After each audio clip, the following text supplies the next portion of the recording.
ఈ దినం మాతో మాట్లాడండి. అనేక మంది హృదయాలు అనేక రకాల భావనలు, అనేక రకాల పరిస్థితులలో ఎవరి హృదయంలో ఏ విధమైన స్థితిగతులు ఉన్నాయో మానవ మాత్రం ఇక్కడున్న మాకు ఏ ఒక్కరి గురించి వారి హృదయ ఆలోచనల గురించి తెలియదు కదా. అన్ని హృదయాలను, అందులోని భావాలను అర్థం చేసుకోగలిగిన దేవుడు. మాట్లాడు నాయనా, నీ మాట మాకు దయచేయి. నాకు మాకు ఎల్లప్పుడూ మా చెంత ఉన్నాము నీ స్పర్శ నాకు కొరత లేకుండా దయచేయమని ప్రార్థిస్తున్నాను. యేసయ్య అతి శ్రేష్టమైన నామంలో బ్రతిమాలుకుని అడిగి వేడుకుంటున్నాను తండ్రి. ఆమె దేవుని స్తోత్రం కలుగునుగా. హల్లెలూయా, హల్లెలూయా. రైట్. మరి దేవుడి విషయంలో నేను కూడా మరి ఒక సాక్ష్యం అయితే చెప్పాలి. ఒకటే వచ్చావా? ఓకే, ఒక సాక్ష్యం అయితే చెప్పాలి. ఈ వాతావరణం చాలా భయంకరంగా ఉన్నప్పుడు నాకు ఆరోగ్యం బాగాలేదు. ఆ సందర్భంలో మరి ఒక పక్క జోగిరాజు వాళ్ళ అమ్మగారు బాగాలేదు. ఆమెకైతే మన ప్రాణంతో ఉన్నప్పుడు ప్రార్థన చేసి వచ్చాం మేమిద్దరం. ఒక సోమవారం, ఇవాళ 15 రోజులు అవుతుంది కదా, అంతేనా? మన ప్రాణంతో ఉంది, అప్పుడు ప్రార్థన చేసి వచ్చాం. తర్వాత వీళ్ళింట్లో ప్రార్థన, ఒకటే ప్రార్థన చేశాను, ప్రభువా ఈ వాతావరణంలో నేను అసలు బయటికి వెళ్ళలేకున్నాను. ఇటువంటి సందర్భంలో ప్రార్థనలకు రావాలంటే ఎవరైనా ఎట్లా రాగలరు? దయచేసి వాతావరణాన్ని ఆదివారం, శనివారం, ఆదివారం ప్రార్థనలకు ఆటంకం లేకుండా చేయనైనా అని ప్రార్థన చేసుకున్నప్పుడు మీరు కూడా, ఆ ఇంటి వారు కూడా ఎంతో తీవ్రతతో ప్రార్థన చేసి ఉంటారు. మనందరి ప్రార్థన ఆయన ఏం చేశాడండి? వెలిగించాడు. దేవుని స్తోత్రం. అప్పుడు కొన ప్రాణంతో ప్రార్థన చేసి రావడమే. నేను మళ్ళీ వెళ్ళాను. వెళ్తే గుర్తుపట్టి దేవుని స్తోత్రం చెప్పండి అని అంటే దేవుని స్తోత్రం అని అంటాను. దేవుని స్తోత్రం, హల్లెలూయా. అయితే దేవుడు గొప్పవాడు. మరి ఏ ఆటంకానికి కూడా ఆయన తావివ్వడు. ఆయన యందు మనం ఉంటే దేవుని స్తోత్రం. కాబట్టి ఆయన యందు మనం ఉండాలి, అది కీలకమైన విషయం. అంతే. 28వ కీర్తన చూడండి. 28వ కీర్తన మొదటి 2 వచనాలు ఈరోజు దేవుడు మనకు దయచేసిన ఆత్మీయ పాఠం. యెహోవా, వారందరూ కూడా వాక్యాన్ని తెరిచి చూడండి. యెహోవా, నేను నీకు మొరపెట్టుచున్నాను, నా ఆశ్రయ దుర్గమా, మౌనముగా ఉండకు, నా మనవి ఆలకించు. అది ఎవరు మౌనంగా ఉంటే, దేవుడు మౌనంగా ఉంటే మనిషి సమాధిలో వెళ్ళినట్టుంటది. అర్థమైందండి? దేవుడు మన విషయంలో మౌనంగా ఉంటే మన పరిస్థితి ఎక్కడ ఉంటుందంటే, మనం మౌనంగా ఉంటాం. ఎన్నోసార్లు ప్రార్థించకుండా మౌనంగా ఉంటాం, దేవుని సన్నిధికి పోకుండా మౌనంగా ఉంటాం, దేవుణ్ణి తలంచకుండా మౌనంగా ఉంటాం. మన మౌనము మనకి ప్రమాదకరం. మన మౌనం వల్ల దేవుడికి ప్రమాదం ఏమీ లేదు, కానీ దేవుని మౌనం మనిషికి ప్రమాదం. దేవుని మౌనం ఎవరికి ప్రమాదం అండి? ఆశ్రయ దుర్గమా, నా మనవి ఆలకించు, నువ్వు మౌనంగా ఉండకు. ఏం దేవుడు మౌనంగా ఉంటే ఏంటో చెప్తాను. నువ్వు మౌనంగా ఉంటే, నేను సమాధిలోనికి దిగిన వాని వలె అయిపోతానయ్యా అంటా ఉన్నాడు. 2వ వచనం చెప్తా ఉన్నాడు. నేను నీకు మొర్ర పెట్టినప్పుడు నీ పరిశుద్ధ ఆలయం వైపు నా చేతులు ఎత్తినప్పుడు, ఎప్పుడు ఆలోచించమంటా ఉన్నాడండి? నేను మొరపెట్టినప్పుడు, చేతులు ఎత్తినప్పుడు. దేవుని స్తోత్రం కలుగును. నేను మొర్ర పెట్టినప్పుడు, నీ ఆలయంలోకి వచ్చి నీ పరిశుద్ధ ఆలయం వైపు చేతులు ఎత్తినప్పుడు నాకు ఏం చేయమంటున్నాడు? నా మొర, నా విజ్ఞాపన ధ్వని ఆలకించయ్యా అంటా ఉన్నాడు. దేవుని స్తోత్రం కలుగుతుంది. అయితే దేవుని ఎప్పుడు ఆలకించమంటున్నాడు? దేవుని ఎప్పుడు నా మనవి ఆలకించు అంటా ఉన్నాడంటే నేను మొర్ర పెట్టినప్పుడు. అంటే ఇప్పుడు మొర్ర పెట్టడం అనేది కీలకమైన విషయం. లాస్ట్ వీక్ దేవుడు మనతో మాట్లాడాడు. ప్రతి ఒక్క వ్యక్తి ఎలా మారాలంట? ప్రార్థించే వ్యక్తి. గుర్తుందా మీకు? గుర్తుందా? ప్రార్థించే వ్యక్తిగా మారాలంట. ప్రతి వ్యక్తి ప్రార్థించే వ్యక్తిగా మారాలి. ఇప్పుడు ప్రజెంట్ దావీదు ఇతరుల కొరకు ప్రార్థన చేసుకోవట్లే. అయ్యా నేను తన కష్టం కొరకు ప్రార్థన చేస్తున్నాను. ఈరోజు దేవుడు మాట్లాడుతున్నాడు, నీ కష్టాల విడిపింపుకు నువ్వేం చేయాలి? దేవుని స్తోత్రం. నీ కష్టాల విడిపింపుకు నువ్వేం చేయాలి? నీ శ్రమల విడిపింపుకు నువ్వేం చేయాలి?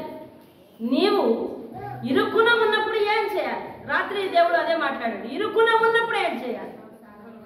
ఏమండి, తోవ లేనటువంటి పరిస్థితులు ఉన్నప్పుడు ఏం చేయాలి? కొన్ని కష్టాలు, కొన్ని శ్రమలు మనిషిని ఆలోచించడానికి కూడా తోవివ్వవు అటువంటి పరిస్థితులు. అది ఆపత్కాలము, ఇరుకును ఉండిపోయిన పరిస్థితులు. అటువంటి స్థితిగతుల్లో ఉన్నప్పుడు ఏం చేయాలి? అందరూ ఏమనుకుంటారు? మనం ఏం చేయాలి? మన పరిస్థితి చూసి మిగిలిన వారు అందరూ అయిపోయింది అనుకుంటా ఉంటారు. కానీ మనమైతే ఏం చేయాలి అంటా ఉన్నాడు దావీదు, నేను మొర పెడతానయ్యా, నువ్వు నాకు దూరంగా ఉండద్దయ్యా. నువ్వు ఒకవేళ మౌనంగా ఉంటే నా పని అయిపోయినట్టే. నువ్వు నా విషయంలో ఎప్పుడు మౌనంగా ఉండద్దయ్యా. నువ్వు నా విషయంలో చేయి చాపాలి, నువ్వు నా విషయంలో దీవించాలి, నువ్వు నా విషయంలో నన్ను పైకి లేవనెత్తాలి. నువ్వు నా విషయంలో మౌనంగా ఉండద్దయ్యా.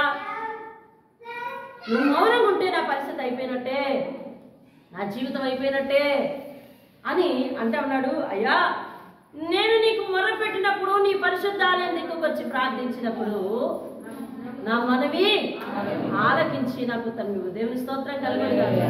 ఆయన ఆలయానికి రావడం ప్రాముఖ్యం, ఆయన తట్టు చేతులెత్తడం ప్రాముఖ్యం. దేవుని స్తోత్రం కలుగుగా. మన జీవితంలో చేతులెత్తే ప్రార్థన, ఎలుగెత్తి చేసే ప్రార్థన, ఏమంటే మందిరానికి వచ్చి చేసే ప్రార్థన, ఏమంటే వ్యక్తిగతంగా చేసే ప్రార్థన. ఇతను వ్యక్తిగతంగా చేస్తున్నాడు, గుమ్మగా చేస్తున్నాడా? వ్యక్తిగత నేను అంటున్నాడు. అతన్ని ఆయన సబ్మిట్ చేసుకుంటున్నాడు. అయ్యా, నేను నీ సన్నిధికి వచ్చి ప్రార్థించినప్పుడు, నీ మందిరానికి వచ్చి ప్రార్థించినప్పుడు, నీ పరిశుద్ధాలయం వైపు చేతులు ఎత్తినప్పుడు నీవు నా మనవి ఆలకించయ్యా, మౌనంగా ఉండద్దు దేవా అని ప్రార్థిస్తున్నాడు. దేవుని స్తోత్రం హల్లెలూయా, హల్లెలూయా. మందిరానికి వచ్చి చేసే ప్రార్థనలో చాలా ప్రాముఖ్యత ఉంది. దేవుడు ఇదివరకు మనకు టెంపుల్ కింద మనకు మందిరం లేకపోయింది. మరి ఇప్పుడైతే దేవుడు మందిరం ఇచ్చాడు. రోజుకి ఇంచుమించు 7, 5 అలాగా 5 ఒకసారి, 7 ఒకసారి, 8 ఒకసారి అట్లాగా రెగ్యులర్గా వచ్చి ప్రార్థన చేస్తున్నారు. అలాగే మనందరం కూడా ప్రార్థన చేసి ఎలుగెత్తి చేతులెత్తి ప్రార్థన చేసే వారికి అయి ఉండాలి. దేవుని స్తోత్రం కలుగునుగా. దావీదు మహా అరణ్యంలో ఉన్నప్పుడు దావీదుతో అన్నారు, దావీదా నాయనా, నీ వెనక మేము కూడా వస్తాము, నీ వెనక మేము కూడా నీతో పాటే ఉంటాము అని చెప్పి ఇంచుమించు 400 మంది ఆయన మీద ఆనుకుని వెళ్ళారంట. ఎవరు? బాలసారచరులు 400 మంది ఆనుకొని వెళ్ళారు. అరణ్యంలో అతనికే దాక్కోవడానికి దిక్కు లేదు, అతనికే ఆహారానికి దిక్కు లేదు, అతనికే పడుకోవడానికి దిక్కు లేదు. ఎంతమందిని ఆయన తీసుకుని వెళ్ళాడు చెప్పండి, చెప్పాలి. ఎంతమందిని? 400 మందిని. మీరు ఒక ప్రశ్నకు సమాధానం చెప్పాలి. 400 మందిని ఒక మనిషి భరిస్తున్నాడంటే అతను పేదోడా ఐశ్వర్యవంతుడా? ఐశ్వర్యవంతుడండి. ఎవరు? దావీదు. దేవుని స్తోత్రం కలుగునుగా. హల్లెలూయా. పౌలు అంటాడు అందుకనే ఒక చోట కొరింథీయులకు రాసిన పత్రికలు, ఇదిగో మేము దరిద్రులమైనను ఐశ్వర్యమును పంచి ఇచ్చేవారం అంటాడు. దేవుని స్తోత్రం కలుగునుగా. హల్లెలూయా. అంటే మన బాధల్లో కూడా ఇతరులను ఆనుకునే మనసు మనకు ఉండాలండి. దేవుని స్తోత్రం కలుగునుగా. అందరూ దేవుని స్తోత్రం చెప్పండి సార్, అదే వస్తుంది. దేవుని స్తోత్రం. బాధలలో కూడా ఇతరులను ఆదుకునే పరిస్థితి ఉండాలి. ఆనుకునే పరిస్థితి కాదు, ఆదుకునే పరిస్థితి. దేవుని స్తోత్రం. దేవుడు ఒకవేళ ఎవరినైనా నీ దగ్గరకు తీసుకొచ్చాడా, ఆనుకోమన్నాడా? ఇప్పుడు దావీదు వాళ్ళతో అనొచ్చు, ఉండరా బాబు, నాకే దిక్కులేదు, నాకెందుకురా మీరందరూ అని అనొచ్చు కదా. అన్నాడా? నాయన అదే మనమైతే అంటాం, నా పరిస్థితి బాగాలేదు, ఇక నన్నే అవే ఇలా అంటావు, నువ్వు అలా అంటావు అని చేదరిస్తామే. కానీ అతను ఎంతమందిని ఆదరించదండి? 400 మందికి ఎక్కడైనా ఒక షెల్టర్ వేస్తాడని ఏమన్నా చదివేదేంటండి? ఒకవేళ షెల్టర్ వేస్తే షల్టర్ వేస్తే ఏం జరుగుతుంది వెంటనే? సౌలు వచ్చి ఒక బాంబు వేస్తాడండి, అంతే కదా? షల్టర్ వేయడానికి ఆస్కారం ఉందా? లేదు. అరే ఎప్పుడైనా వాక్యాన్ని చదివినప్పుడు ఆలోచించారా? వాక్యాన్ని విన్నప్పుడు ఆలోచించారా? వితౌట్ షెల్టర్ ఎలా ఉన్నారు వాళ్ళు? How can they live? వాళ్ళు ప్రార్థన మీదే ఆధారపడి ఉన్నారండి. దేవుని స్తోత్రం. దేవుడు ఏ త్వరలో చోటిచ్చాడో, ఏ గుహలో చోటిచ్చాడో, ఎంతకాలం అలా ఉండగలిగారో, ఆ చిమ్మ చీకటి, ఆ కటిక చీకటి వాళ్ళకి ఎలాగ వెలుగే కూర్చుందో, ఏ తోవ తెలియని పరిస్థితి వాళ్ళకి నివాస యోగ్యమైనది ఎలా అయ్యిందో అవన్నీ కూడా దేవుడు వాక్యంలో రాసించాడా? రాసిలేదు. దేవుని స్తోత్రం కలుగును గాక. అయితే రాసిలేని నువ్వు ఆలోచించవా? రాసిలేని ఆలోచించవా? ఆ చిమ్మ చీకటి కలిగిన క్రూర మృగములు కలిగిన అరణ్యము దేవుని మీద ఆధారపడిన వారికి నివాస స్థలం అయిపోయిందంటే దేవుని స్తోత్రం. అంటే దేవుడు దీవిస్తే చెప్పాలి మీకు అరణ్యమైన నివాస యోగ్యమే. దేవుని స్తోత్రం కదా. దేవుడు దీవిస్తే ఏంటమ్మా? అరణ్యమైన ఆశీర్వాదమే, నివాస యోగ్యమే. దేవుని స్తోత్రం కలుగునుగా. హల్లెలూయా. దేవుని సహాయము నీకు రావాలి అంటే, దేవుని సహాయాన్ని నువ్వు కలిగి ఉండాలి అంటే నీవు పాటించవలసిన ఒక 3 సూత్రాలు దేవుడు వాక్యంలో నుంచి నీకు చెప్తాడు. నిర్గమకాండం 14వ అధ్యాయానికి రండి. దేవుని స్తోత్రం. నిర్గమకాండం 14వ అధ్యాయానికి రండి.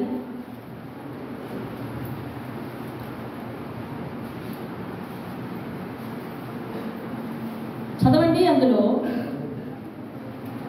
4వ వచనం.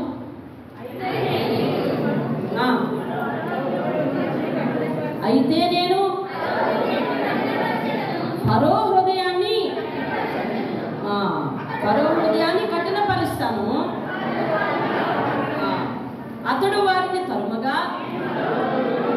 నేను ఫరో వలనను అతని సమస్త సేనల వలన మహిమ తెచ్చుకున్నాను. ఇప్పుడు ఏం జరిగింది? 3వ వచనాన్ని నేను చదువుతున్నాను, మీరు కామ్గా వినండి. ఫరో ఇశ్రాయేలీయులను గూర్చి ఇలా అనుకున్నాడు, వారు ఈ దేశంలో చిక్కుబడి ఉన్నారు, అరణ్యము వారిని మూసివేసింది అనుకున్నాను. అయితే నేను ఫరో హృదయాన్ని కఠినపరుస్తాను, అప్పుడు అతని వలనను అతని సేనల వలన నేను మహిమ తెచ్చుకుందను. దేవుని స్తోత్రం కలుగు. మీరు చెప్పాలి, దావీదు ఇందాక అరణ్యంలో ఉన్నాడు. కారణం ఎవరు? చెప్పాలి. కారణం ఎవరు? సౌలు. ఇప్పుడు వీళ్ళు అరణ్యంలోకి వచ్చారు కదా, ఈ అరణ్యంలో ఇరుక్కున్న ప్రదేశంలో ఉన్నారు. కారణం ఎవరు? ఫరో.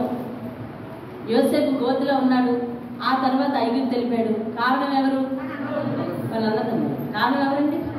వాళ్ళ అన్నదమ్ముడు. దానియేలు సింహపోల్లో ఉన్నాడు. కారణం ఎవరు? రాజు కాదు, చుట్టూ ఉన్న ప్రజలు. దేవుని స్తోత్రం కాదు. వాళ్ళ జీవితంలో మోషే ఇశ్రాయేలీయులు కలిపి ఒకటే కదా జట్టు. వాళ్ళ జీవితంలో ఎవరున్నారండి?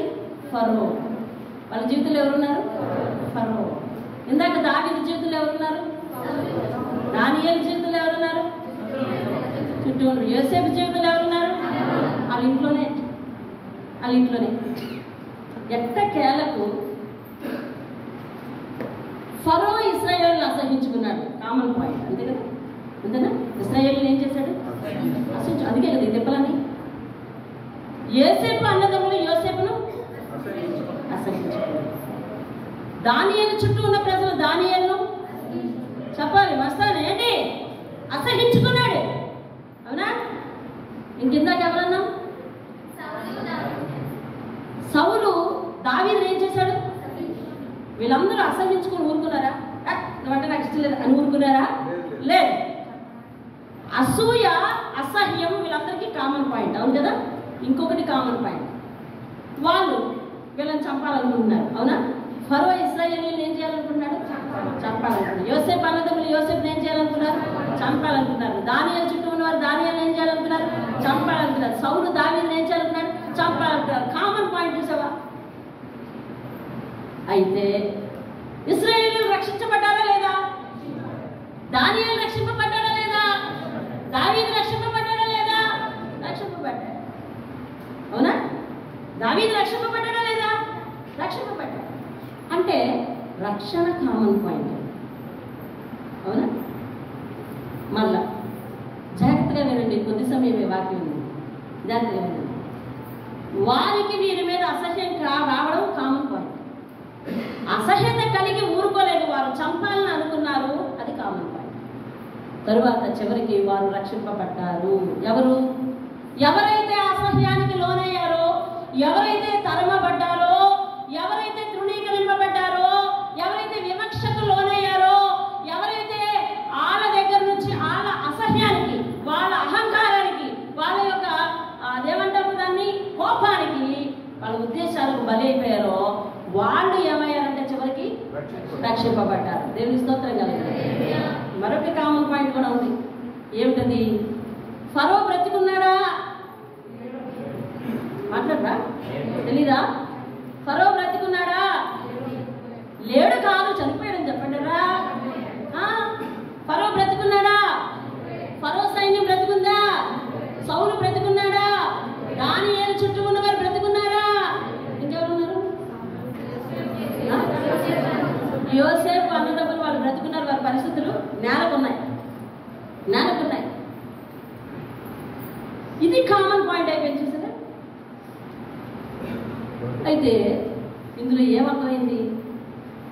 ఒక దీనుడు, ఏమండి, ఒక అభాగ్యుడు, దేవుని మీద ఆధారపడిన వాడు, దేవుని మీద ఆధారపడి తన ప్రాణాన్ని మౌనంగా ఉంచుకున్న వాడు చివరకు తల ఎత్తి నిలబడ్డాడు. దేవుని స్తోత్రం.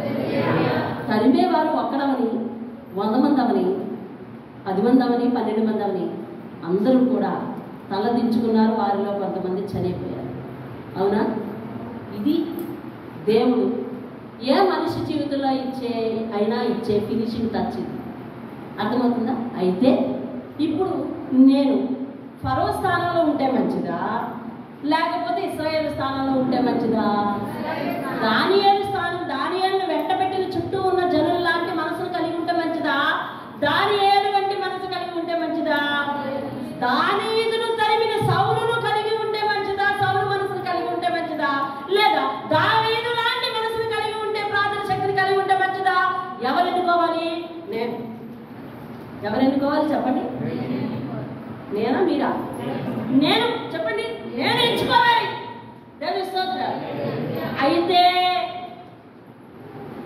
నలగబడటం ఖాయం, శ్రమ పొందటం ఖాయం, తల దించుకోవటం ఖాయం, కొంతకాలం కుమిలిపోవటం ఖాయం, దుఃఖపడటం ఖాయం, కన్నీరు కార్చడం ఖాయం. అన్నిటి తర్వాత తల ఎత్తుకొని నిలబడటం ఖాయం. దేవుని స్తోత్రం. హల్లెలూయా, హల్లెలూయా.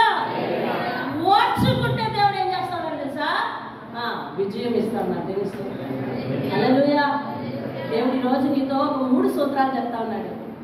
3 సూత్రాలు చెప్తా ఉన్నాడు. ఈ 4 సన్నివేశాల్లో ఆ మహానుభావులు ఆచరించిన సంగతులని వారు గెలుపెలా పొందారు? ఇది 3 సూత్రాలు ఆచరించి, ఏ 3 సూత్రాలు మాట్లాడతారు దేవుడు కాబోలు. వారు ఆచరించి గెలుపు పొందారు. ఏమిటా 3 సూత్రాలు? 14వ అధ్యాయం నిర్గమకాండం. ఇశ్రాయేలీయులందరూ అరణ్యంలోంచి పారిపోదామని వచ్చేసారు. వచ్చేస్తే వాళ్ళకి తెలియదు ఆ తోవ. అవును కదా? తెలుసా తోవ? చెప్పరే? వాళ్ళకి తెలుసా తోవ? తెలియదు. ఈ అరణ్యంలో ఈ తోవ తెలిస్తే ఏముంటుంది? ఎవడు చెప్తాడుగా? అదేమైనా బోర్డులు రాసి ఏమన్నా ఎవరో మార్కులు ఇటు పెట్టి అటు పెట్టి ఏమన్నా దిక్సూచులు ఉన్నాయా? లేవు. అర్థమైందా? ఇప్పుడు అలా ఉన్న తోవలకే మనం వెళ్ళలేకపోతారు కొన్ని చోట్ల. ఏదేమైనా ఇప్పుడు ఇది వచ్చిన తర్వాత అన్నీ సాధించేద్దాం. ఏంటది? ఫోన్ చేస్తే లొకేషన్ షేర్ చేయ అక్కడి నుంచి, ఇంక ఇక్కడి నుంచి అది ఆన్ చేసుకుని కూర్చోడమే అంతే. డ్రైవర్ కూడా దాన్ని ఆన్ చేసుకుంటే అది చూస్తానే పెట్టేస్తున్నాడు. ఇవన్నీ ప్రమాదానికి, అనర్థానికి దారితీస్తున్నాయండి. ఏదైనా లాభాలు కొన్ని ఉన్నాయి కానీ నష్టాలే ఎక్కువ. సరే వినండి, ఏదో తెలీదు, వెళ్ళిపోయారు. కరెక్ట్గా సముద్రుడికి వెళ్ళిపోయారు. ఇంకా హాహాకారాలు వినబడతాయి. ఫరో అనుకుంటున్నాడు, ఏమంటున్నాడంటే చిక్కారట. అక్కడ అక్కడ చిక్కారు అక్కడ. ఏ రథం మీద ఏ ఒక్క రౌతు లోటు ఉండకూడదు. ఎక్కండి రథాలు ఎక్కండి, ఆయుధాలు తీయండి, రథాలు ఎక్కండి, అందరూ పదండి నడవండి అని చెప్తారు. అయిపోయింది వెళ్తారు పని, వాళ్ళ చరిత్ర అయిపోయింది. ఇదే కదా. ఆ ఫరో స్థానంలో నువ్వు ఉంటే ఏమంటావు చెప్పు? మీరెవరు ఫరో లేరా?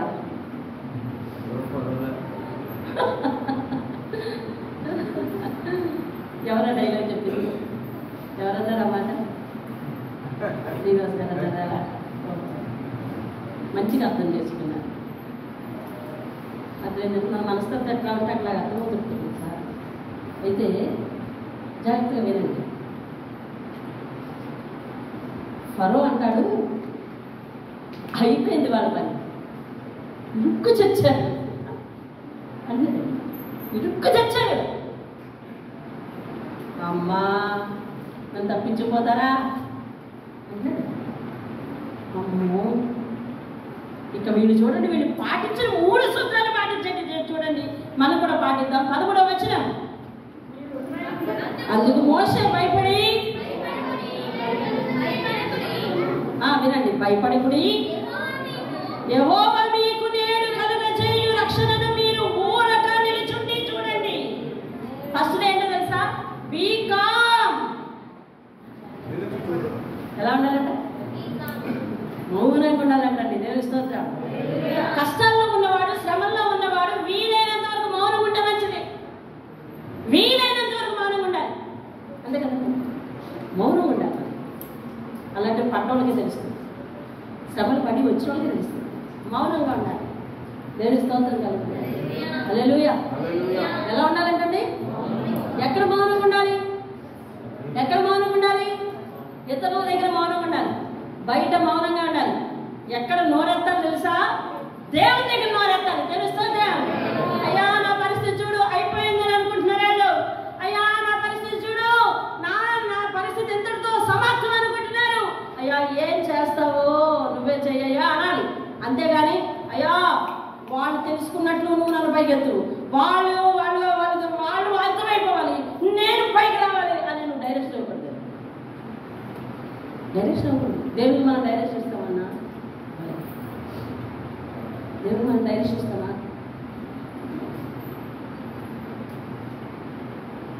అడగాలి ఒకటే, అయ్యా ఏం చేయబోతున్నావు?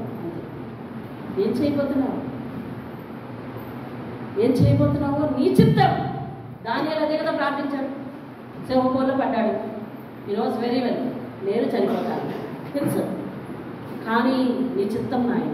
మౌనం. మౌనం. శ్రమలలో, ఇరుకులలో, ఇబ్బందులలో మనం పాటించవలసిన మొదటి సూత్రం మాట్లాడుకుని ఉండటం. ఎవరి దగ్గర? ఎవరి దగ్గర? దూషించే వారి దగ్గర మాట్లాడుకుంటూ ఉంటే మంచిది. అసహించుకున్న వారి దగ్గర మాట్లాడుకుంటూ ఉంటే మంచిది. త్రోసివేసే వారి దగ్గర మాట్లాడుకుంటూ ఉంటే మంచిది. తృణీకరించే వారి దగ్గర మాట్లాడుకుంటూ ఉంటే మంచిది. తెలుస్తుంది. రెండవ సూత్రం రండి, వాక్యానికి రండి. 15వ వచనం, అందులో యెహోవా మోషేతో నీ వేళ నాకు మొరపెట్టుచున్నావు. చాలు చాలు, నీ వేళ నాకు అని ఎవరెవరితో అడిగారు? యెహోవా మోషేతో అడిగాడు. అంటే మోషే ఏం చేస్తున్నాడు? అక్కడ మోషే మోకాలు వేసి ప్రార్థన చేసినట్టుగా మీకు ఏమైనా కనపడుతుందా? లేదు. మోకాలు వేసి ప్రార్థన చేసినట్టు కనపడుతుందా? లేదు. వీళ్ళందరూ తిడతా ఉంటే వీళ్ళందరూ దెబ్బలాడుతున్నారు. వీళ్ళందరూ ఏమన్నారు తెలుసా? నాయన ఐగుప్తు దేశంలో సమాధులు లేవా? ఇదే కదా మేము చెప్పాము. అక్కడెక్కడికో పోయి చచ్చిపోవడం ఎందుకు? ఇక్కడే కదా చచ్చిపోదాం అని అన్నాము. అదే కదా మేము చెప్పింది. నువ్వు విన్నావు కదా. ఒక్కొక్కసారి వాటర్ వస్తున్నప్పుడు ఏమనిపిస్తుంది తెలుసా? నేను చుట్టూ ఉన్న వాళ్ళకి నేను మొదటి నుంచి చెప్పాను అని, నేను మొదటి నుంచి చెప్పాను అంటాము. మన జ్యోతిష్యములు పనికిరావు దేవుడి దగ్గర. దేవుడు నిర్ణయించి ఒకటి ఉంచాడు.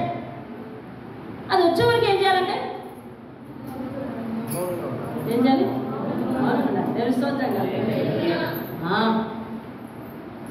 మోషే ఏం చేస్తున్నాడంటే ప్రార్థిస్తున్నాడండి. మరి అందుకే కదా దేవుడు ఏమని అడిగాడు, ఏమని పలకరించాడు? నీవేళ నాకు మొరపెడుతున్నావు అంటే ఎందుకు ఇంకా ప్రార్థన చేస్తున్నావు మోషే అడుగుతున్నాడు. అంటే మోషే ఏం చేస్తున్నాడు చెప్పాలి, ఏం చేస్తున్నాడు? ఇదే మన రెండో సూత్రం, ప్రార్థించాలి. దేవుని స్తోత్రం. అంటే అలాంటి గలిబిలి వాతావరణం మధ్య, అటువంటి కష్టాల మధ్య ఎలా ప్రార్థిస్తాం? ఎలా ప్రార్థిస్తాం? రాత్రి ఆమె రోడ్డు మీద అడ్డంగా పడిపోయారు. ప్రార్థించదంటావా, ప్రార్థించలేదంటావా? అదేంటి ప్రార్థన అలా కాదు కదా, మోకరించి కదా చేయాలి, చేతులెత్తి కదా చేయాలి. అలాగా కాదు. అని నిత్యం ఆపద కలిగినట్టునే మన మనసులో ఏమి రగలాలి తెలుసా? ప్రార్థన. ఏం స్టార్ట్ అవ్వాలి తెలుసా? ప్రార్థన. ఏం స్టార్ట్ అవ్వాలి తెలుసా? దేవుని కొరకు విజ్ఞాపన స్టార్ట్ అవ్వాలంటే దేవుని కొరకు విజ్ఞాపన స్టార్ట్ అవ్వాలి. దేవుని కొరకు విజ్ఞాపన స్టార్ట్ అవ్వాలి. అంటే మోషే ఇటు సమాధానం ఇస్తున్నాడు, ప్రభువా ఏం చేయబోతున్నావు? మోషే దానికి సమాధానం ఇస్తున్నాడు, ప్రభువా నీ హస్తం ఎలా తెలుస్తావు? మోషే అమ్మ ఊరుకోండి ఊరుకోండి ఊరుకోండి, మనం గెలిపి చూస్తాం. దేవుడు తెలివి తక్కువ వాడు కాదు. ఈ సముద్రం దేవుడికి ఎందుకు నడిపించాడు? ఎందుకు ఇలాంటి కష్టాలు వస్తాయి? ఊరుకోబెట్టాలి. శ్రమంలో ఉన్నవారు దేవుని స్తోత్రం కలుగును గాక. శ్రమంలో అందరికీ నెమ్మది ఉండదు, శ్రమంలో అందరికీ ధైర్యం ఉండదు, శ్రమంలో కొంతమంది గలిబిలి చెందుతూ ఉంటారు. ఆ గలిబిలి చెందుతూ ఉన్నవారు మీలాంటి అనుభవస్తులు అనుభవజ్ఞులు ఏం చేయాలి తెలుసా? అలాంటి శ్రమలో ఉన్నవారి ఇంటికి వెళ్ళినప్పుడు కంగారు పడదు, ఆశీర్వదిస్తారు. కొద్దికాలం ఓపిక పెట్టదు.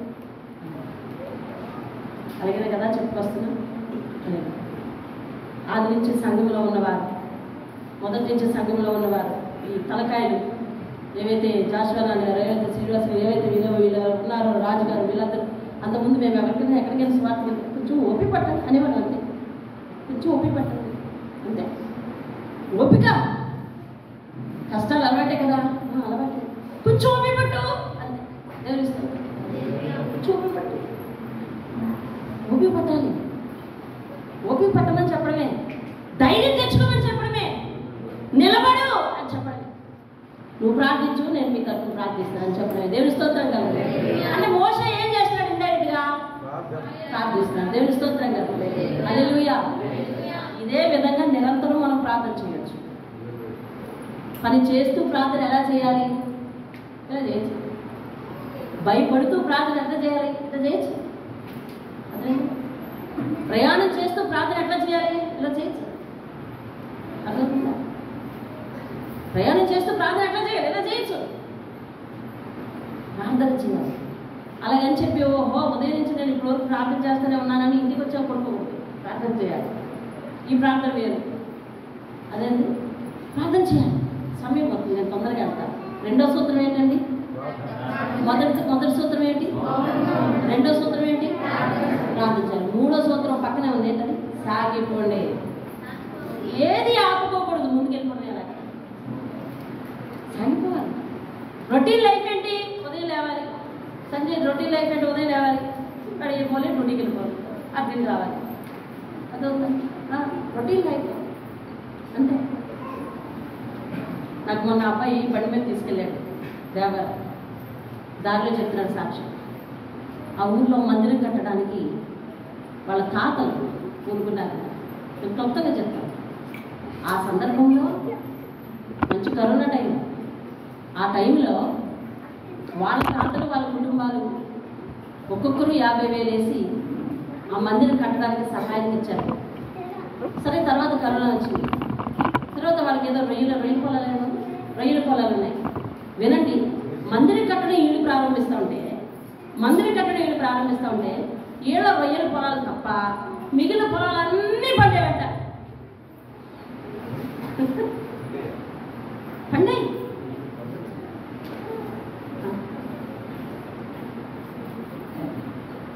ఏళ్ళ రొయ్యల పొలాలు తప్ప మిగిలిన రొయ్యల పొలాలన్నీ పండే. అలాంటప్పుడు ఎవరైనా ఒకరు వచ్చి, నువ్వు మందిరం కట్టడం ప్రారంభిస్తున్నావు, నీ రొయ్యల పొలాలు పంటలు చూసావా, ఎంతో తాపేస్తే బాగుంటుంది, ముందుకు వెళ్ళామంటే ఇంకేం నష్టాలు చూడాల్సి వస్తుంది. అవును కాబోలు అనిపిస్తుంది. అవును కాబోలు అనిపిస్తుంది. అదేనా అవును కాబోలు అనిపిస్తుంది. అలా కాదు.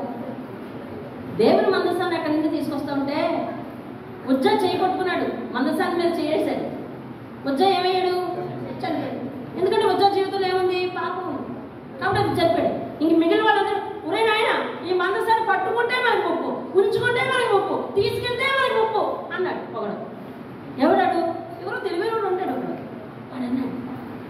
ఇది పట్టుకుంటే ముగ్గురా చచ్చిపోతాం.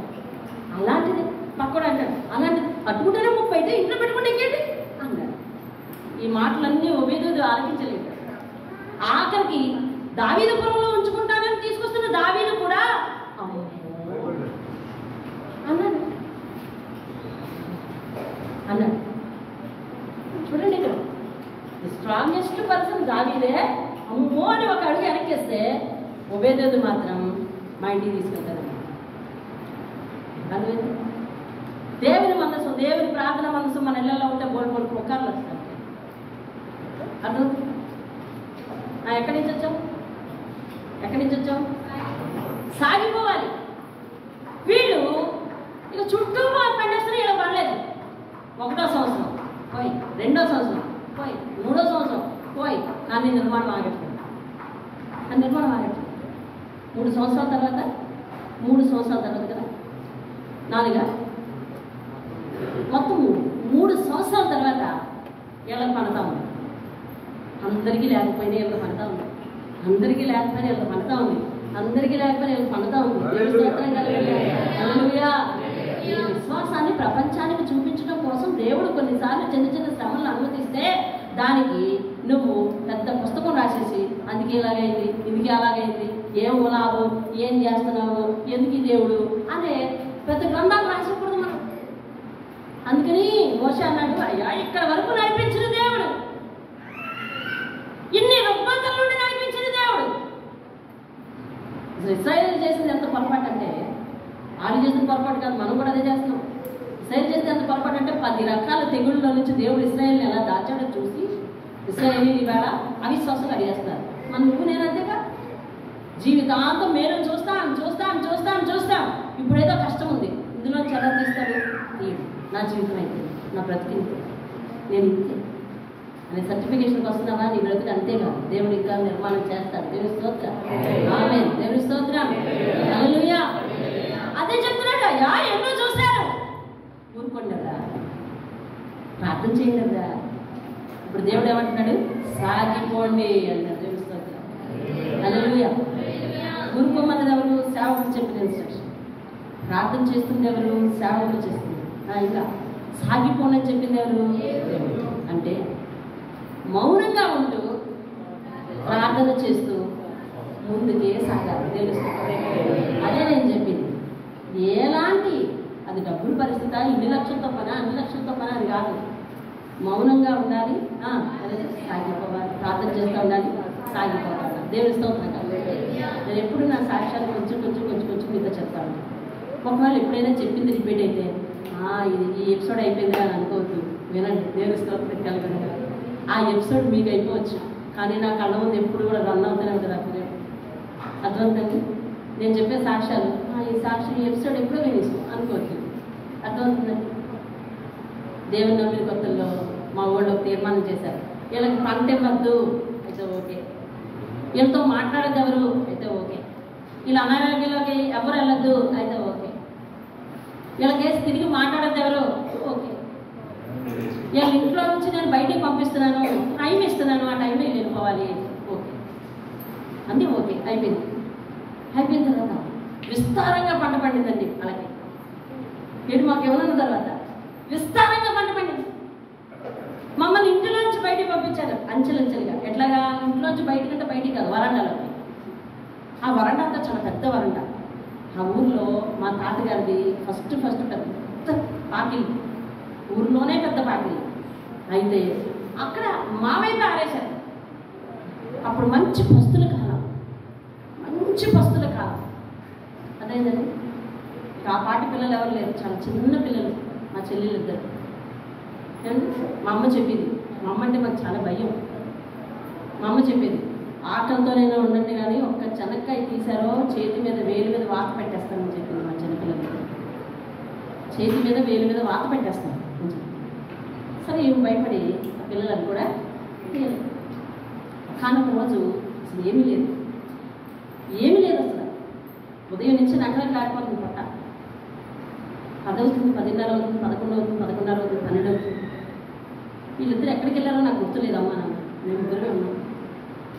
ఈ లోపల మా చిన్న పాప వచ్చి, అంటే ఇప్పుడు ఇదిగో ఈ ఆరాధ్య వాళ్ళ అమ్మ, ఆపొచ్చి నా దగ్గరికి వచ్చి అడిగింది, అమ్మా అక్క తాతయ్యని ఏమన్నా గింజ అడగలేదు, తాతయ్యని ఏమన్నా గింజ అడగమంటావా?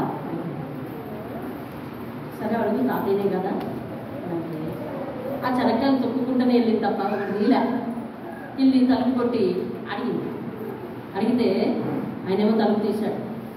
ఏ నేలకుంది కదా, చిన్నపిల్ల కదా, ఏ అన్నాడు. అంటే తాతయ్య మీరు అన్నం తిని గింజుంది కదా, ఆ గింజ కూడా మేము అవుతాము. అడిగితే గంజి లేదు, ఏమీ లేదు అని తలపిస్తాడు. గంజి లేదు, ఏమీ లేదని తలపిస్తాడు. ఆ గింజి వాళ్ళు పుట్టులో పోసుకుంటారండి, ఆ గింజి వాళ్ళు పుట్టులో పోసుకుంటారు. అది మాకు ఇవ్వడానికి నిరాకరించాం. పసిపిల్ల అలాగే వెనక్కి తిరిగి వచ్చింది. నేను ఆ రోజు ఏడవకి ఎంత ఏడ్చానంటే అంత ఏడ్చాను.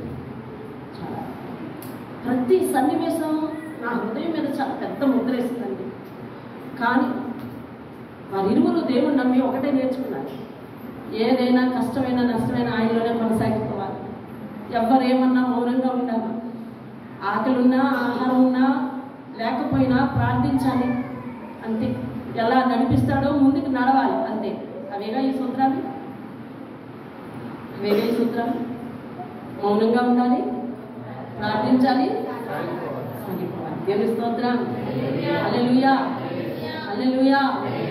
ఇందాక చెప్పిన 4 కేసుల్లో తల దించుకోవడం కామన్, కష్టాలు పడటం కామన్, తోసి వేయబడటం కామన్, నువ్వు మాకు వద్దు మాలో నుంచి వెళ్ళిపో అని చెప్పడం కామన్, అందరి చేత విడిచిపెట్టబడి ఒంటరిగా అవ్వడం కామన్. కానీ దేవుని హస్తం మన జీవితంలో తెరవబడటం కూడా కామన్ అండి. ప్రతి సన్నివేశాన్ని ప్రతి దినము ప్రతి క్షణము కూడా గుర్తుపెట్టుకుంటాను. అలా పెట్టుకోకపోతే నా దేవుడు ఎంత మేలు చేశాడో అని మర్చిపోతాను. నాకు చాలా మర్చిపోయాను. ఈ నిమిషం ఇక్కడ పెట్టిన వస్తువు ఎక్కడ పెట్టానో తెలియదు. ఫోన్ ఎవరైనా అడిగితే స్కూల్లో ఫోన్ ఇస్తాను, ఇచ్చిన 2వ క్షణమే ఫోన్ ఎక్కడ పెట్టాను, ఫోన్ పోయిందని ఎత్తుకేసుకుంటుంటాను. అంత మర్చిపోయాను. కానీ నా జీవితంలో దేవుడు చేసిన సహాయము, అది నా హృదయం మీద వేసిన ముద్ర, అణువణువున అనుక్షణము కూడా నాకు గుర్తొస్తూనే ఉంటుంది. ఎందుకంటే బలాఢ్యుడు దేవుడు, బలహీనను విడిచిపెట్టి వాడు కాదు దేవుడు. అలాంటి వాళ్ళని ఆదరించి వాడు దేవుడు. ఎవరు తొడగలిపబడుతున్నారు, ఎవరు తోసివేయబడుతున్నారు, ఎవరు బాధలలో ఉన్నారు, ఎవరు ఏదో లేదు నీకు మరణం చేస్తే మరణం తప్పదు అని అనుకుంటున్నారు, అటువంటి వారి విషయంలో దేవుడు వారి పక్షాన నిలబడి సహాయం చేసే దేవుడు. అందుకని మన కళ్ళకి ఎవరైనా కనబడితే అటువంటి వారి పక్షంలో మనం కూడా ఆలోచించి సహాయం చేయాలండి. ఎందుకంటే దేవుడు వారి పక్షంలో ఉన్నాడు. దేవుని స్తోత్రం కలుగునుగా. ఇవాళ నన్ను అభివృద్ధి చెందించాడు దేవుడు. ఇవాళ నాకు వృద్ధా సముద్రం ఇచ్చాడు. ఏ పిల్ల అయితే గెంజడిగిందో ఇవాళ ఆ పిల్ల చేత్తో అనేక వేల మంది అనేక మందికి పెట్టే ఆస్కారం ఇచ్చాడు. అయితే ఇవాళ ఏ తోవలోంచి నడిచి వచ్చామో గుర్తు పెట్టుకోవాలండి. దేవుని స్తోత్రం కలుగునుగా. ఎందుకంటే అటువంటి స్థితిలో ఉన్నవారి పక్షంలో దేవుడు ఉంటున్నాడట, అటువంటి పరిస్థితుల్లో ఉన్నవారి పక్షంలో దేవుడు ఉంటున్నాడట. దావీదుని చూసి అందరూ నవ్వుకున్నారు, పోయాడు గోతులోకి అని అనుకున్నారు. ప్రార్థన చేస్తాడంటే ప్రార్థన అని అన్నారు, గోతులోనికి పోయాడు అని అనుకున్నారు. అంతే, ఒక్క 12 గంటలు తిరిగి రాలేదు, బయటకు వచ్చాడు అంతే. దేవుని స్తోత్రం. చెప్పండి దేవుడు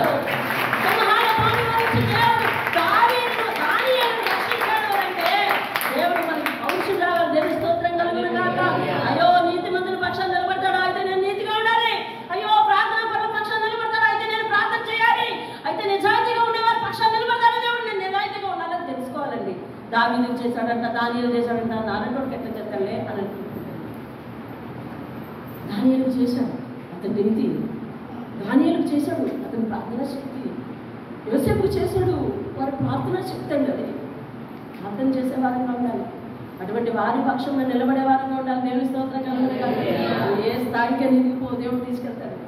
కానీ వెనకతలు ఏ తోవలు వచ్చి నడిచి వచ్చామో అది జాగ్రత్తగా గుర్తుపెట్టుకోవాలి. దేవుని స్తోత్రం కలుగును గాక. బలహీనులు ఏమిటి, పేదవారు, తర్వాత కష్టంలో ఉన్నవారు కనిపిస్తే ఆ కష్టం నుంచి వారు ఎలా బయటపడతారు, మన వంతు ఏం చేయాలి అని ఆలోచనలోకి వెళ్ళాలి.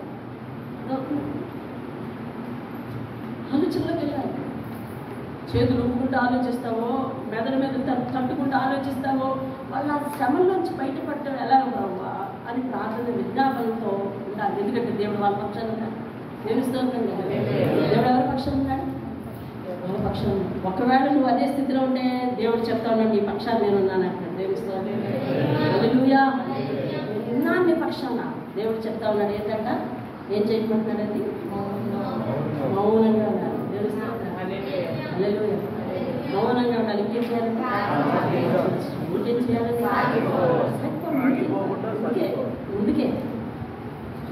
ముందుకి ఇంక వెనక్కి తెలిసినప్పుడు ఏమైతే అది అవుతుంది దేవుడే చూస్తాడు. ఏమైతే అది అవుతుంది దేవుడే చూస్తాడు. ఏమైతే అది అవుతుంది దేవుడే చూస్తాడు.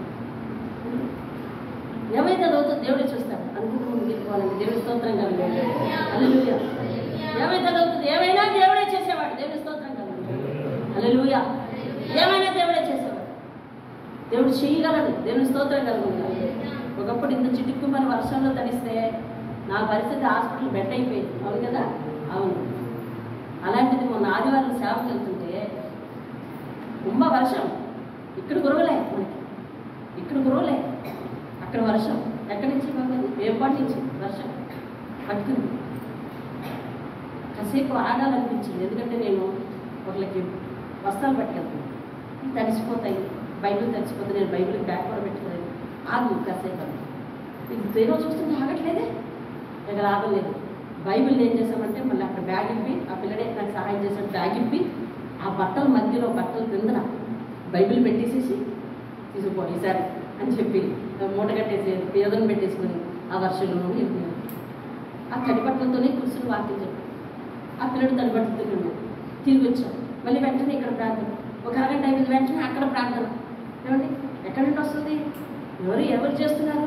సాగిపో ముందుకే. నిలబడి ప్రార్థన చేయడానికి టైం లేదా? మోకరించి ప్రార్థన చేయడానికి టైం లేదా? బలహీనురాలయ్యా, ప్రతికూల పరిస్థితులు ఇరుక్కుని పడిపోయాను. వర్షం తగ్గించుకొని ప్రార్థన చేసే కంటే ఇప్పుడు నన్ను కాపాడుకొని ప్రార్థన చేసేదే ముఖ్యం. ఎలా చేయాలనిపిస్తుంది చెయ్యి, దేవుడు సహాయం చేస్తాడు. తెలుస్తుంది. హల్లెలూయా. అటు నుంచి వచ్చినప్పుడు అనుకున్నాను, ఇంకంతే నాయన నాకు ప్రార్థన వరకు నువ్వు కొనసాగించాను. తర్వాత ఇంట్లో వచ్చాక ఏదో బాధపడదాం అనుకున్నాను. ఒక్క తుమ్ము రాలేదు. నేను స్తోత్రం కదా. హల్లెలూయా. ఒక్క తుమ్ము రాలేదు. అంతకుముందు అలాగే అయితే ఇన్పేషెంట్, అర్థమవుతుంది, ఇన్పేషెంట్ అయిపోయే పరిస్థితి. 4 రోజులు బడికి సెలవెట్టాలి, అటువంటి పరిస్థితి. దేవుని స్తోత్రం కాదు. అందుకని మనం చేయాల్సింది ఏంటంటే కొన్ని పరిస్థితుల్లో పంటి బిగున మౌనంగా ఉండాలి. రెండోది ప్రార్థన చేయాలి. మీ నుండి ప్రత్యేకంగా ప్రార్థన చేయడానికి అవకాశం వస్తే ప్రత్యేకంగా ప్రార్థన చేయాలి. లేదంటే ఆ కష్టంలో కొనసాగుతూనే మనసులో ప్రార్థన చేస్తూనే ఉండాలి. మూడవది ముందుకే సాగాలి. దేవుని స్తోత్రాలు. హల్లెలూయా. హల్లెలూయా. మన జీవితానికి 3 సూత్రాలు పట్ల ముందుకెళ్ళిపోవాలి. దేవుడు మనం బహుగా దీవిస్తాడు. ఇప్పుడు నువ్వు ఉన్న సిచ్యువేషన్ దేవుని కొత్త ఏం కాదు. ఆయన ఈ భూమి మీద ఎంతమందిని సృష్టించాడో అన్ని రకాల శ్రమలు అని తెలుసు. అర్థమవుతుందా? అంతకంటే మిన్న అయినా అంతకంటే మేజర్ శ్రమ ఆయనే పడ్డాడు కదా. కాబట్టి ఆయన కష్టం యొక్క మోతాదు తెలియనివాడు కాదు, కష్టాన్ని అర్థం చేసుకోలేనటువంటి వాడు కాదు. కాబట్టి మన దేవుడు కష్టపడ్డాడు, కష్టం ఆయనకు తెలుసు. కష్టంలో ఉన్నవారు మనం వినే దేవుడు, మాట్లాడే దేవుడు. దేవుని స్తోత్రం. ఈ దేవుడికి ఉన్న బెనిఫిట్ అది. అంతేగాని కష్టాల్లో ఉన్నప్పుడు మనం లోకం చేసి దిక్కులు చూడకూడదు. చూసావా అనిపిస్తుంది మనసు, కానీ మనం మన దేవుని కేసే చూడాలి. దేవుని స్తోత్రం కదా. ఏం చేయాలి? మరొకసారి చెప్పి మోకరించండి. ఎక్కడ మౌనంగా ఉండాలి? ఎక్కడ మనం మౌనంగా ఉండాలి? మనల్ని ఎవరైతే తృణీకరిస్తున్నారో, ఎవరైతే దూషిస్తున్నారో వారి ఎదుట మౌనంగా ఉండాలి. ఎలా చేస్తావులే, ఎలా చదువుతావులే అని అంటున్నారు ఎవరైనా, మౌనంగా ఉండదు. సరే అంతే అంతే అంతే అని అంతే కదా. అలా ఒడ్డు పెట్టి చేయాలి. ఆ తర్వాత ప్రార్థన చేస్తూ ఉండాలి. ఆ తర్వాత రైట్ అంటూ ఉండాలి. ముందుకేమండి. దేవుని స్తోత్రంగా. హల్లెలూయా. మమ్మల్ని అంచెలంచెలుగా ఇంట్లోంచి వాకిట్లోకి, పంచలోకి బయటికి అని అంటుంటారు. రైట్ ఎక్కడికి?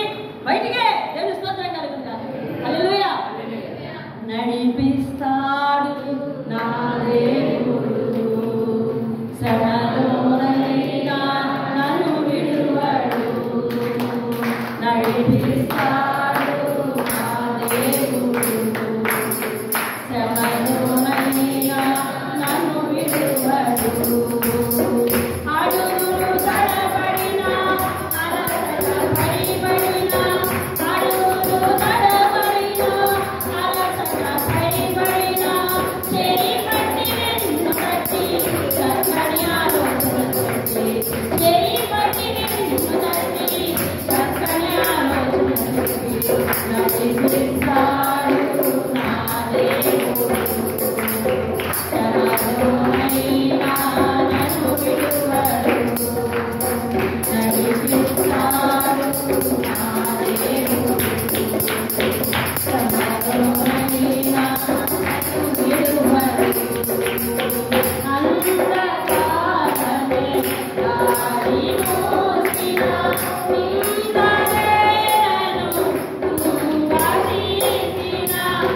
నడిపించి గుండెలు పిండేసే శోకాలు కష్టాల పొంది ఒకటే ఒకటి బయట మౌనం ఆయన సన్నిధిలో ఎలుగుతారు ముందుకు సాగుతారు బయట మౌనంగా ఉండటం ఇంటిలో ఎలుగెత్తడం ముందుకు సాగిపోవటం అంతే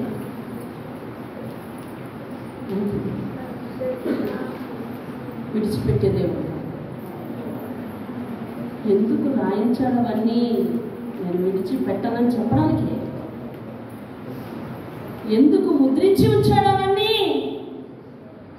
నేను విడిచిపెట్టనని చెప్పడానికి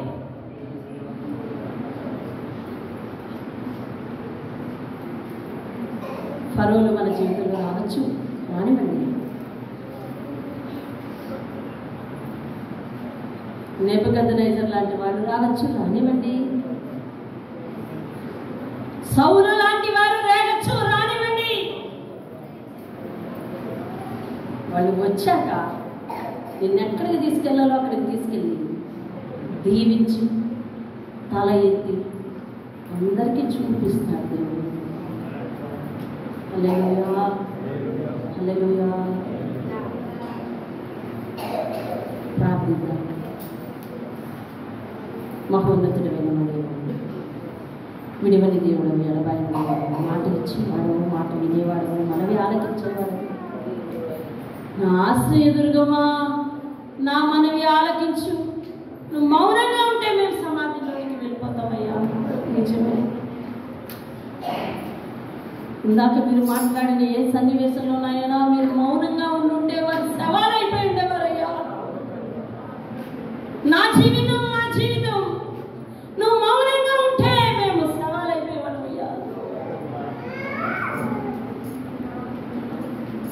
విడిచిపెట్టలేదు నీ కృప, విడవనన్నది నీ కృప బాబు. నువ్వు చెప్పిన మాటలు పట్టుకొని మేము ముందుకు సాగిపోతాం. మౌనంగా ఉండండి, తగ్గించుకోండి. మౌనంగా ఉండండి, తగ్గించుకోండి.